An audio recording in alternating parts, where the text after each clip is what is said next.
The amount of research I did for this topic is insane. I've looked at patterns over the main KOF series, I've looked at bits of the lore, I've looked even into fan polls, recent ones that is, to try to come up with the best possible predictions for this. This is the first time I've actually done a roster prediction video, not counting the DLC season ones because that's a little more simple. But here we are, let's get right into it. These are my KOF 15 roster predictions, part 1.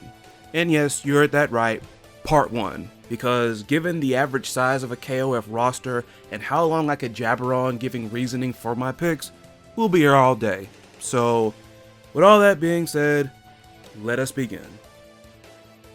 So if you've watched my previous video covering which KOF 14 characters I thought would return in KOF 15, you might realize that there's a statement from the teaser trailer announcement that's kinda been bothering me.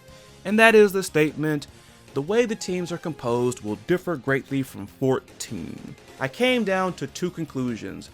Either 1, the number of characters to a default team, or 2, a big character shakeup. In other words, freaking big time team shuffles. So, I'm still a bit torn over this. It would be interesting to see them go back to 4 characters like they had done sometime before, because honestly I feel like that might also open the door to maybe a bigger roster than usual. But I don't really have much of a reasoning for this. I just think it's going to be a big character shakeup. I'm going with that because I think they might be over the whole 4 character thing. So let's end it right here, right now. Let's go with big character shakeup. Now on to the characters. Before I begin, a couple of things. 1, in case you're wondering, yes, I'm gonna retract some of what I said in the previous video as we go along here. I either found some new information that has convinced me otherwise, or I overlooked something that I should have known beforehand when doing that video. So there's that. Number 2, this particular section of the KOF 15 roster prediction series is going to center all around what we do know. And in this case, I'm talking about lore or the characters that have already been revealed to us.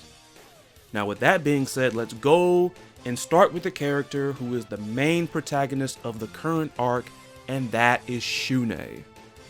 Now, I feel like it's a given that since Shun'ei has already been confirmed, Meiten-kun has also got to be in there. That's his BFF, his sparring partner.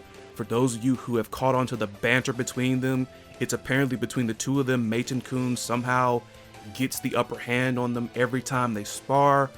So I'm confident that when it comes to the shakeup, since we're going with that theory, these two aren't splitting up. They can't. And seeing that Tung Fu Ru is his mentor / adoptive grandpa, and there doesn't seem to be anything hinting at them splitting up, I feel like he will also remain with this team. Like, I initially thought there was the possibility that Tung Fu Ru would be replaced by someone else, possibly a new character, maybe somebody from Shun'ei's past who we don't know about, since he's fairly new. However, I feel like to further get Shun'ei and Meiten-kun over as like the main two, like, you know, the main guy and his BFF sidekick, like whatever you want to call him. I don't know if you call him a sidekick because it's Meiten-kun that always wins when they spar, but my point is they want to keep at least one veteran character with them, and that's Tung Fu Ru, because he's a Fatal Fury character originally. Now, I had other thoughts because we also know that Tung Fu Ru does have disciples. Like, for instance, the biggest and obvious one you can think of, one of them at least, is Terry Bogard. And it's like he's entered into the KOF tournament with other people than his usual teammates, Andy and Joe. However, Shun'ei and Meiten-kun are not Fatal Fury characters. And while we have this talk about, since we're going with the shakeup theory, SNK is not gonna axe Team Fatal Fury. We're gonna talk about Terry in the next video, even though we know he's a 100% gonna be there. So, prediction for the China team, or if they want to call them something different, the hero team: Shun'ei, Meiten-kun, Tung Fu Ru. No shakeup here. Now let's talk about the Ikari Warriors, because Leona has basically been confirmed. Sure, they didn't go into her design like they did Shune and Binimaru, but we saw her in the trailer, so she's confirmed. And the character is so popular, they're not going to get rid of Leona. Also, it's highly unlikely that this team is going to be affected by the shakeup. Clark and Ralph have been on the team in every game except for KOF 12 for obvious reasons. There were no teams. Whip and Hydern are also fairly popular per a 2019 KOF 14 popularity poll. In fact, I think on that same poll, they were actually higher up on the list than Clark and Ralph. However, Clark and Ralph are such strong staple characters, I doubt they'll be excluded or even relegated to DLC. If they are, I'll be surprised. Me personally, I'm not that big a fan of Hydern, but I do really like Whip. As much as I would love to see Whip on the main roster, I just don't see it really. So for the Ikari Warriors, I'm going with Leona, Clark, and Ralph. On to the next confirmed character, let's talk about KDash. His team history throughout KOF is a little bit interesting. The most classic and recurring incarnation of Team KDash has been him, Maxima, and Kula, but only 3 times, which is lower compared to most other classic teams. Now, Maxima has always been there with them despite that, and nothing in storyline hints at them really splitting up, even though KDash is usually very annoyed with Maxima, but we'll get to that a little bit later. The only other time Kula has really teamed with anybody else was when she was still with Nests, because of course you remember, she was created to hunt down and kill KDash. She was pretty much his polar opposite, no pun intended. However, since then, as we all know, she seemingly settled in with him and Maxima. And once again, this is yet another team I feel like is not going to be shaken up. The dynamics that Maxima and Kula have with KDash, it's too good to pass up. It's too good to pass up.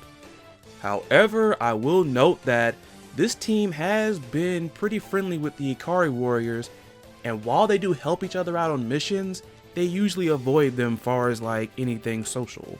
The most notable of the Ikaris that are friendly towards Team KDash is Whip, of course, because she's been friendly towards Kula and is basically KDash's sister. And she's even teamed with KDash 3 different times. So while there's a little bit more to go off of there, like maybe a shakeup, like, oh, you know, maybe Whip might actually join up with Team KDash, I just don't see it. The only way I could see it is if, like, they go back to having 4 characters to a team. That's it. So, with Team KDash, I am sticking with, of course, KDash, Maxima, and Kula. Now, let's talk about the man. Not that man, the man. No, I'm talking about Kyo. This is probably going to be the boldest and craziest prediction of all the ones that you're going to see in this video here. Now keep in mind, this is not me making up teams on how I would like it to be, my fantasy roster. I'm trying to call it. Okay? Just so you know, and on top of that, I got a bit of evidence to back me up in this case. I'm going to do this particular section in reverse compared to the previous ones, and I'm going to go ahead and tell you what I feel like the team is going to be. It's going to be Kyo, Iori, and Chizuru. Team Sacred Treasure Trio. And here's why. In 14, we saw that this trio met in Hungary to seal a weakened Orochi. Kyo left Binimaru and Goro in Japan, and Vice and Mature returned to the dead, possibly leaving Iori behind. And yeah, I understand, they were dead basically in 14, and much like it is in Mortal Kombat, death really doesn't mean anything. Death doesn't mean character exclusion, and I get that. And I know Vice and Mature are very popular as well. This is another reason why I think this prediction is so crazy. But I'm gonna stick with it. Because I feel like despite the fact they took care of the threat that they sensed, I feel like while they're there together, something else is gonna pop up which is gonna force them to team up. It's not gonna be a split between Kyo and his two besties there. It's going to be a situational split. Also, I'm jumping a little bit ahead, but I might just transition into it. But with somebody more than likely returning to KOF, I wonder, despite whether or not this person causes any trouble, will Iori and Kyo want to pretty much reseat this person, get some revenge, get back at him? And the person I'm talking about is Ash Crimson. We know for a fact that after Verse pretty much vanished, after his demise, or its demise, whatever you want to call Verse, Ash Crimson was found by Kukri, and Kukri reported this to Elizabeth.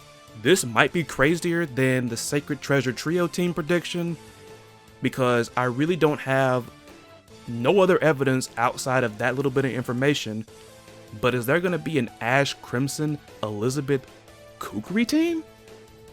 I personally am not that much of a fan of Ash Crimson, but that's a badass team. Kind of funny, but I'd be there for it. That team might actually low-key make me actually like Ash Crimson. I love Elizabeth a whole bunch. I freaking love that character. And Kukri is actually pretty cool too. I'll get over my hatred of Ash Crimson if that team is a thing. Moving on. So let's talk about another confirmed character from the trailer, and that is Binimaru. Now, I am of the theory that every single individual character that was revealed in this trailer is going to be on a different team. And with Binimaru, additionally, since everybody is of course familiar with him being with Team Japan, he's also been on the hero team. Binimaru has also led teams before, and I think he's going to do it again this time around. I just can't see any of the newer characters that were introduced when he was a leader returning. Not that I dislike them, it just feels like you've seen those characters where it's like they're there for one bit and then they're gone. Because the three characters that I'm talking about are Shingo, Seth, and Lin. Now, I'm pretty sure Shingo has fans. I'm not dissing any one of these characters, it's just that if you're a Shingo fan, yell at me in the comments there. Like, how dare you talk about Shingo? Sure, he can't do the Kyo flames, but the guy's got heart. Which I'll give him credit for.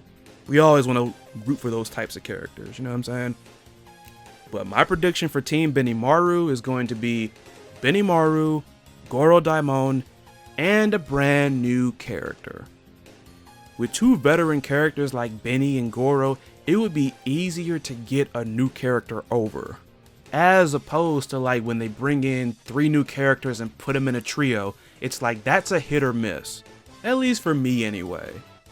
Moving on, here is one big retraction that I'm making from the previous video, and that is of course Team Otherworld. I initially thought that of these 3 characters, only Nakoruru was the only popular one that I could see coming back. On top of that, Verse was the reason why these 3 characters ended up in the KOF universe. And I figured with Verse out of the way, they would return home. Well, I overlooked one obvious telltale piece of info, and that was the fact that Nakoruru still sensed that Verse might return, and then she convinced her comrades to stay in the KOF universe, and Loveheart was none too pleased about that. So, with the above info, despite my aspirations and my huge bias and my big wish, Team Samsho is out the question. Team Otherworld, Nakoruru, Mui Mui, and Loveheart will return in KOF 15, which is actually pretty cool. I don't like Loveheart all that much, but Nakoruru is cool, and I love Mui Mui. So, looking forward to Dragon Punching and doing that command grab again. And for the final prediction I have here involves, once again, Versus demise. Because Ash was not the only person implied to be alive again. There's actually a chunk of other characters that were implied to be alive again after Versus demise. Most of them come from the Hakeshu. Out of this chunk of characters, I feel like 3 of them are going to reunite once again. And that is Chris, Yashiro, and Shermie. And I'm pretty sure most of you realize by now the reference I made there. These 3 are in a band. Like I said, they are alive. They're the more standout characters. I feel there's more than enough of a possibility for them to return yet again. and I'm looking forward to that. All three of those characters are actually pretty cool, especially Shermie if you ask me. And that is part 1 of my KOF 15 roster predictions. Part 2 will be coming soon. Here's to hoping I can get it out before the announcement next month, next year, whatever you want to call it. Basically, both of them are right. Let me know your thoughts in the comments there. What do you think of my predictions? Are there any characters that you would switch out then? Let me know, talk it out. I love seeing a lot of what y'all have said. And a lot of the ideas that I've seen too, like in the previous video. Like for instance, the Savage Rain team, I'm all for that. I want to see that too. But that is it. Until part 2 of the next video, this is Chris Lotus. I'll catch you in the next one. Take care, be safe. See you later.